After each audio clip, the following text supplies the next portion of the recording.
Assalamualaikum warahmatullahi wabarakatuh.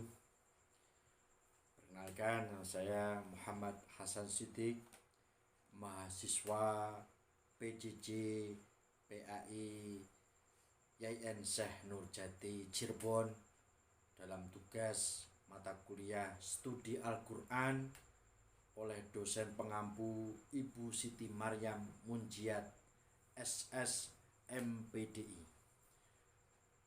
Tugas UAS, saya mengambil tema atau bab yaitu Asbabun Nuzul. Perlu diketahui bahwa definisi dari asbab an-nuzul yaitu secara etimologis. Ungkapan asbab an-nuzul merupakan bentuk idhofah dari kata asbab dan nuzul.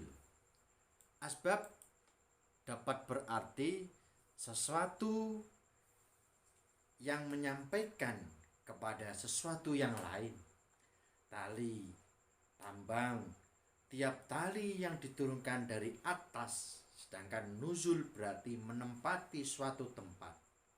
Dalam konteks agama, ungkapan asbab an-nuzul bermakna sebab-sebab yang melatar belakangi terjadinya sesuatu. Adapun secara terminologis, para ulama memiliki perbedaan dalam memaknainya. Subki Soleh mengatakan bahwa asbab an-nuzul adalah suatu yang menjadi sebab turunnya satu atau beberapa ayat Al-Quran yang terkadang menyiratkan suatu peristiwa sebagai respon atasnya atau perjelas terhadap hukum-hukum ketika peristiwa itu terjadi. Bentuk-bentuk peristiwa yang melatar belakangi turunnya Al-Quran itu sangat beragam. Di antaranya berupa konflik sosial, seperti ketegangan yang terjadi di antara suku Aus maupun suku Khazraj. Kesalahan besar seperti kasus seorang sahabat yang terjadi di antara suku Aus maupun suku Khazraj. Kesalahan besar seperti kasus seorang sahabat yang mengimami sholat dalam keadaan mabuk. Dan pertanyaan-pertanyaan yang diajukan oleh salah seorang sahabat kepada Nabi, baik yang berkaitan dengan sesuatu telah lewat, sedang, atau yang akan terjadi. Macam-macam asbab an-nuzul.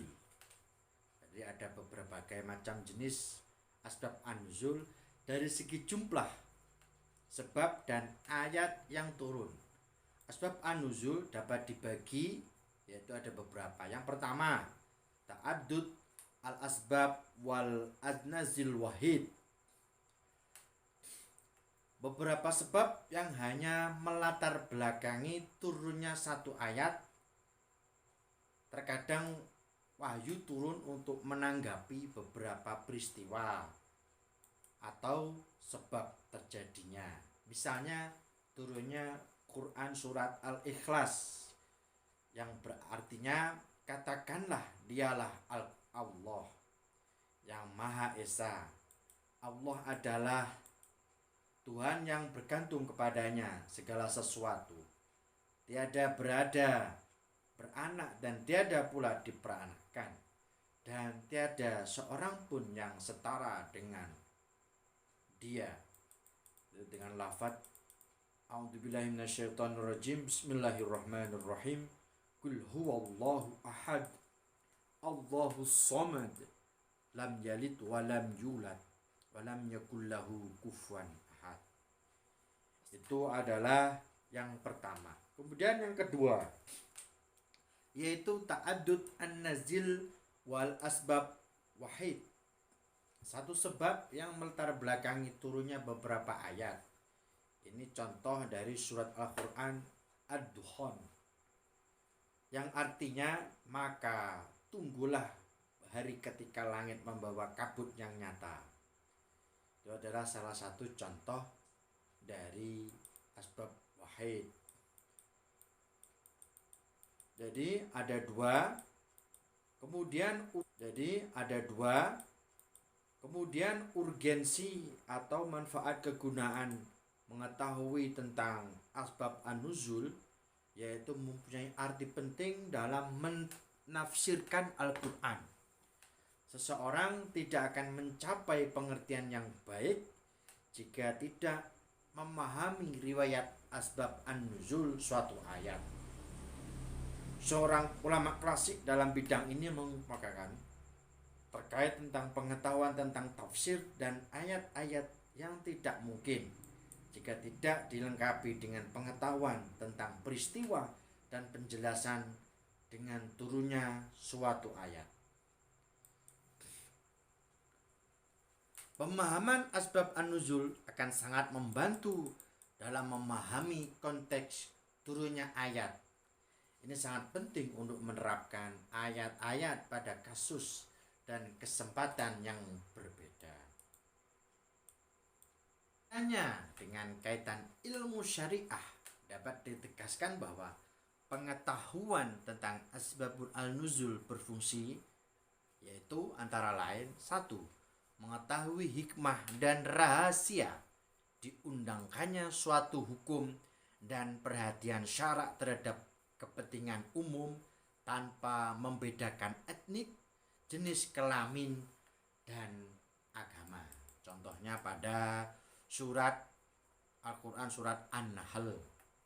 Kemudian yang kedua, mengetahui asbab an-nuzul membantu memberikan penjelasan terhadap beberapa ayat. Misalnya, Urwah ibnu Zubair mengalami kesulitan dalam memahami hukum fardu sya'i antara Sofa dan Marwah yang terdapat pada Quran surat Al-Baqarah ayat 2. Kemudian yang ketiga, yaitu pengetahuan al-asbab an-nuzul dapat mengkhususkan atau taksis hukum terbatas pada sebab, terutama ulama yang menganut kaidah khusus sebab khusus. Sebagai contoh, turunnya ayat-ayat dihar pada permulaan surat Al-Mujadalah. Dan yang keempat atau yang terakhir, yaitu pengetahuan tentang asbab an-nuzul akan mempermudah orang yang menghafal ayat-ayat Al-Quran serta memperkuat keberadaan wahyu dalam ingatan yang mendengarkannya jika mengetahui sebab turunnya, sebab pertalian antara sebab dan musabab atau akibat, hukum dan peristiwa dan pelaku, masa dan tempatnya. Semua ini merupakan faktor-faktor yang menyebabkan mantapnya dan terlukiskannya dalam ingatan. Demikian penjelasan terkait tentang bab nuzul al-musabbab. Semoga bermanfaat untuk kita semua, khususnya yaitu mahasiswa PJJ-PAI YIN Syekh Nurjati Cirebon. Saya akhiri, ihdinas syiratal mustaqim. Assalamualaikum warahmatullahi wabarakatuh.